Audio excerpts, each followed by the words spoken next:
করে পেছন ঘুরে তাকাবো এরকম করে যে আদেও কেউ আছে কি না।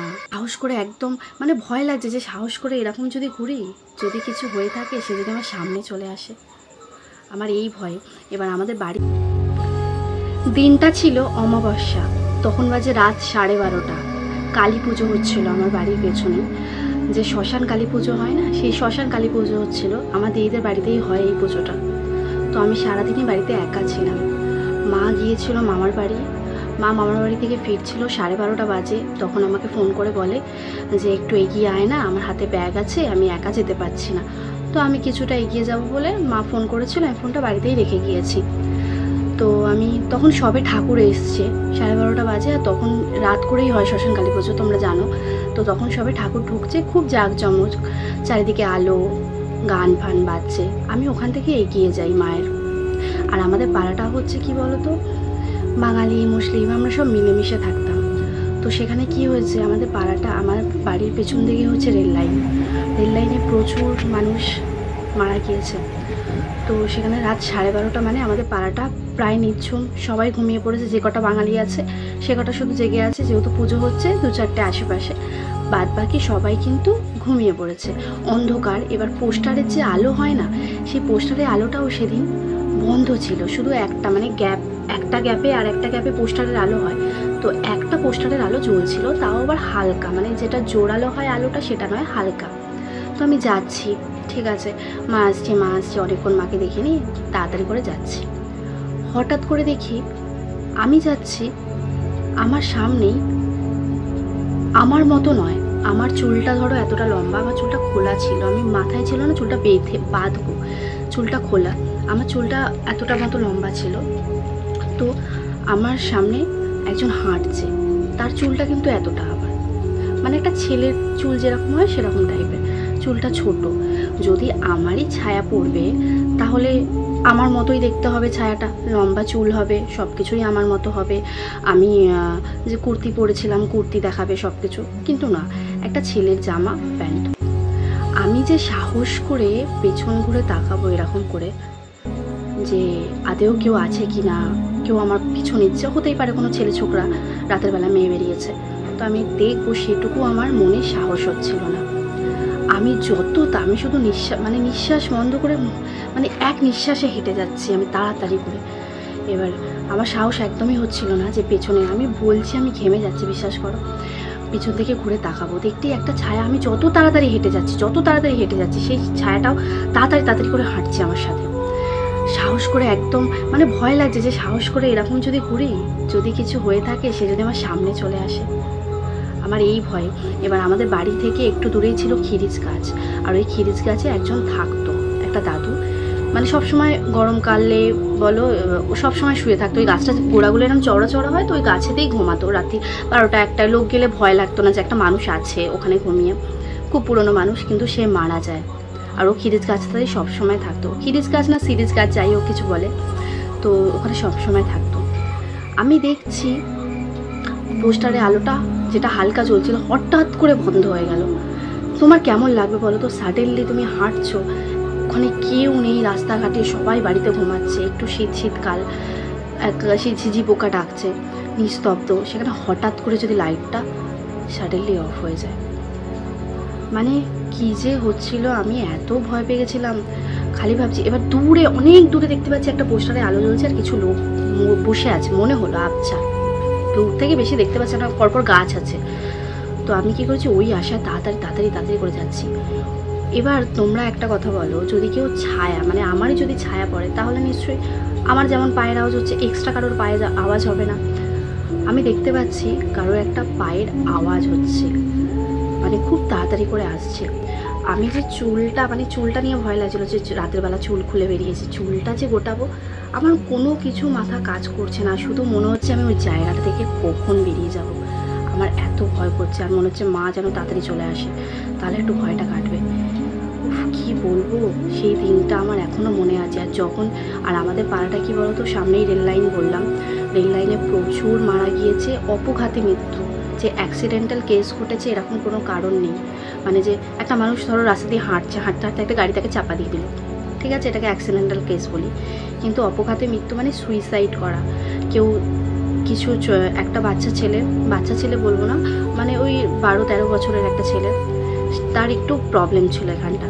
সে কী করেছে, একদিন রেল লাইনে উঠেছে কি, রেল লাইন দিয়ে হাঁটাচলা করতো অনেকেই, তো রেল লাইনে হাঁটাচলা করছে, ট্রেনটা এলো, তাকে ধাক্কা মেরে এক জায়গায় আছড়ে ফেললো। তারপরে বুঝতেই পারছো কী হয়েছে। তো মানে এরকম অনেক ঘটনা ঘটেছে। কি জানি কি হয়, যেই রেল লাইনে ওঠে রাত দুপুরে বা রাতের বেলা, তার অটোমেটিক্যালি কি হয় যে সে নিজে থেকে ট্রেনের সামনে দাঁড়িয়ে যায়। আমাদের পাড়ায় আর একজনও ছিল, তার কি এমনি তার মানে কি বলবো, সে একদম সুস্থ মানুষ, কিন্তু সে একটু প্রেমে আর কি ছাকা টাকা খেয়েছিল। কিন্তু এরকম নয় যে সুইসাইড করার তার মনোভাব ছিল। কিন্তু ট্রেন আসছে এপারে, মানে ট্রেনে দুটো লাইন, তো একটা লাইনে দুটো লাইন, মাঝখানে গ্যাপ আছে, একটা লাইনে ওর দাদা দাঁড়িয়ে আছে। দাদা বলছে এত রাতে তুই কি করছিস, এরকম মাঝখানে দাঁড়িয়ে, চলে আয়। সে কিছুতেই আসছে না, বলছে না আমি যাবো না।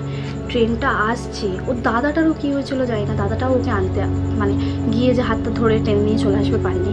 ও হাসতে এরকম দুটো হাত বাড়িয়ে দিয়ে এরকম দাঁড়িয়ে আছে, চুপচাপ হাসছে ফ্যাল করে। ট্রেনটা এলো, জাস্ট শেষ। এরকম প্রচুর ঘটনা, মানে আমার বাড়ি যদি এখানে হয়, ঘটনাগুলো ঘটেছে এখানে, মানে কোনো রকম কোনো ডিস্টেন্স নেই, সব কাছাকাছি। তো আমি জানি না কি ছিল সেদিন, আমার এত ভয় লাগছিল। আমি তাড়াতাড়ি করে হাঁটছি, দেখি দূরে অনেকগুলো লোক বসে আছে। যখনই আমি একটু আলোর কাছটা গেলাম, লোকগুলোর আওয়াজ, মানে আমি তাড়াতাড়ি করে আমি ভেবেছিলাম হয়তো আর আমি নেই, শেষ। সামনেই রেল লাইন, কেউ হয়তো অন্ধকারে আমাকে টেনে নেবে, বা কেউ দুটো হাত আমাকে ধরে টানছে। এদিকে পুকুর, বাড়ি আছে, বাড়ির সামনে হচ্ছে বড় ঝিল, ঠিক আছে। ঝিলটা আর সেরকম পুকুরে জল নেই অত, সব পানা টানা হয়ে গেছে ঝিল। মানে কেউ কি বলবো, আমি বলছি আমার নিজেরই ভয় লাগছে রীতিমতো। দেখি মা আসছে, দূর থেকে দেখলাম লোকগুলোও বসে আছে। যত আমি আলোর দিকে এগিয়ে গেলাম, তারপরে দেখছি ছায়াটা আর নেই। এবার আমার যে ছায়াটা পড়ে, রিফ্লেক্স সায়েন্স যেটা বলে, আমার যে ছায়াটা পড়ে তখন কিন্তু পড়ছিল না। হঠাৎ করে দেখি হালকা করে আমার ছায়া, সেম আমার যেরকম চুলকুলা, চুলের যেমন লেন, যেমন কুর্তি পরে আছে, আমারই একটা সেম ছায়া, ওরকম আমার আগে ঠিক আছে, হালকা একটু ছায়া ছিল। কিন্তু সেটা আলোর সামনে যেতে, সব লোকজনের কাছে একটু এগিয়ে যেতে, পেছন ঘুরে দেখি আর কোনো কিছু নেই, শুধু ধুঁধু করছে অন্ধকার। তারপরে মায়ের সাথে যখন সেম ওই রাস্তায় আসছি, দেখছি পোস্টারে আলো জ্বলছে। যে পোস্টারে আলোটা জ্বলছিল হালকা, তারপর নিভে গিয়েছিল, সেই পোস্টারের আলোটা দিব্যি ঝা চকচকে চলছে, যেন কোনো প্রবলেমই ছিল না। এক নিমেষে ওই আলোটা ঠিক হয়ে গেল। সেই চারিদিকটা না, যে ভয়ঙ্কর একটা কীরকম একটা পরিবেশ ছিল, সেই পরিবেশটা নেই। মানে ঠিকঠাক নর্মাল, রাত হয়েছে তো কী হয়েছে, কিন্তু পরিষ্কার রাস্তা, ঠিক আছে, হেঁটে যাচ্ছি। যখন আমি একা হেঁটে যাচ্ছিলাম, আমার এতটা ভয় লাগছিল, যেন মনে হচ্ছে না আশেপাশে কেউ আমাকে ঘিরে রেখেছে, মানে খাপাত করে শুধু ধরার পালা। ধরো তোমার পাশে, তুমি হাঁটছো একা, তোমার পাশে দুটো লোক, জলজ্যান্ত মানুষ হাঁটছে, ঠিক আছে, তোমাকে জাস্ট অপহরণ করতে চাইছে বা কিছু, এই এরকমভাবে কাঁধটা ধরলো, হাতটা ধরলো, এই এরকম একটা ঘটনা ঘটে না, সেরকম টাইপ। যেন আমি যখন একা হাঁটছিলাম, যেন মনে হচ্ছিলো আশেপাশে কেউ আমাকে, মানে বলছি আমার নিজেরই ভয় লাগে, আমার বাড়িতে আজকে কেউ নেই, আমি একা বসেছি ভিডিও করতে আর এইগুলো বলতে, তো আমার নিজেরই লিটারেলি ভয় লাগছে। তো যাই হোক, খালি মনে হচ্ছিলো কেউ যেন আছে পাশে, হাঁটছে, চলছে, আর কিচ্ছু বলার নেই। আমার মনে হয় আমি এরকম অনেকে শুনেছি, অনেকের জীবনে অনেক কিছু একটু হলেও কিছু এরকম ঘটে থাকে। তো আমি তোমাদের এইটুকুই বলতে চাই, তোমাদের জীবনে যদি এরকম কিছু ঘটেছে কখনো, বা তোমরা যদি এরকম কোনো কিছু শিকার হয়েছো, প্লিজ জানিও, তাহলে বুঝতে পারবো যে হ্যাঁ, মানুষের জীবনে এগুলো হয় টুকটাক। আর সত্যি কথা বলতে শুধু সেই দিনটা নয়, আরও অনেক ঘটনা ঘটেছে, কিন্তু হয় না, ওই রাস হালকা ভারীর ব্যাপার থাকে। তো আমার মনে হয় আমার রাসটা ভারী, যার জন্য না খুব একটা আমি মনে ভয় পাই, খুব ভয় পাই। এখনও বলছি আমার ভয় লাগছে, কারণ ঘরে কেউ নেই, ফাঁকা, ভয় লাগছে।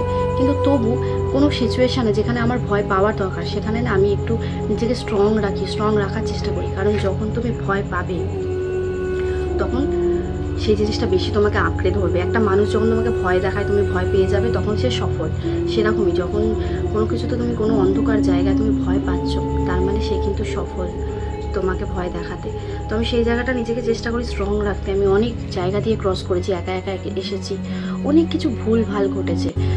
আমি সবসময় ভাবে মনের ভুল, ওখানে একজন দাঁড়িয়ে আছে, কীরকমভাবে তাকিয়ে আছে মনে হলো। আমি কেউ কারোর দিকে তাকিয়ে থাকলে দেবে বোঝা যায়। আমার মনে হচ্ছে কেউ আমার দিকে তাকিয়ে আছে, ওখানে দাঁড়িয়ে আছে, কিন্তু আমি যে এইভাবে ঘুরে তাকিয়ে দেখবো সেটুকু আমার সাহস হচ্ছে না। কি বলবো, এরকম অনেক ঘটনা ঘটেছে। আবার একটা ভিডিওতে তোমাদের সাথে শেয়ার করব। তোমাদের যদি কিছু বলার থাকে অবশ্যই জানিও, যে তোমাদের সাথেও কখনো কিছু এরকম অদ্ভুত টাইপ ঘটেছে কিনা। তোমরা মনের ভুল বলে চালিয়ে দিয়েছো, কিন্তু আদেও কি মনের ভুল? মানে আমরা যদি ভাবি যে এই বোতল, ধরো এই জলের বোতলটা আমার সামনে আছে, আমি দেখতে পাচ্ছি জলের বোতল, ঠিক আছে, সাডেনলি এই বোতলটা যদি না থাকে, আমি কি বলবো আমার মনের ভুল ছিল, আমি বোতলটা দেখিনি? এটাই হচ্ছে ব্যাপার। মনের ভুল যদি না হয় তাহলে ব্যাপারটা কি? যাই হোক, আমি বলছি আমার নিজেরই কেমন ভয় লাগছে, ঘাম দিচ্ছে, কারণ রিয়েল ঘটনাটা আমার ঘটেছে তো আমার সাথে, তো আমি সেগুলো রিলেট করতে পারছি। অনেকে হয়তো ভাববে যে ভিডিও করছে, নাটক করছে, একদমই নয়, আমার সাথে ঘটেছে এটা, ঠিক আছে, আমার সাথে হয়েছে, তাই আমি জানি। আর তাই আমার ওইগুলো যখনই ভাবছেন আমি কল্পনা করতে পারছি যে ওই ছায়াটা আবার আসছে, আর ভীষণ ভয় লাগছে। যাই হোক, তোমাদেরকে বলছি যদি এরকম কিছু ঘটে থাকে অবশ্যই কমেন্টে জানিও। ভালো লাগবে জেনে যে তোমাদের সাথেও কিছু না কিছু ঘটেছে আমার মতোই, নাকি আমার সাথে এরকম ঘটছে আমি জানি না। আজকের জন্য এইটুকুই। সবাই ভালো থেকো, সুস্থ থেকো।